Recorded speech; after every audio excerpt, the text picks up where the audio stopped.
Welcome to Samba Samba. Enjoy the video. You start by getting access.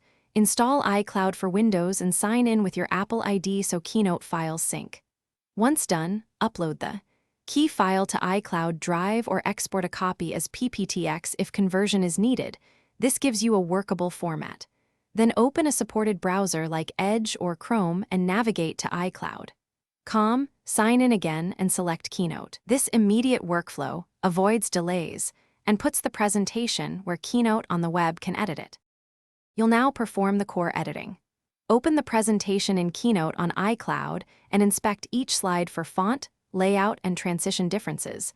Fonts often change, so replace them or adjust spacing where needed. Use master slides to apply consistent styles and the arrange tools to align objects precisely. Make edits incrementally and preview playback to confirm animations. When finished, export as PPTX or PDF for native Windows use. This preserves formatting. You finish by downloading the exported PPTX or PDF and testing it in PowerPoint on Windows. Play the slideshow to verify transitions and embedded media. Make sure fonts substituted correctly and images are aligned.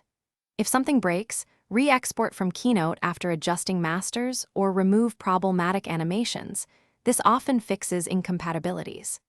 As a troubleshooting tip, if persistent issues remain, open the original key on a Mac or ask a collaborator with Keynote to resave with simplified formatting. Then repeat the export for a cleaner result.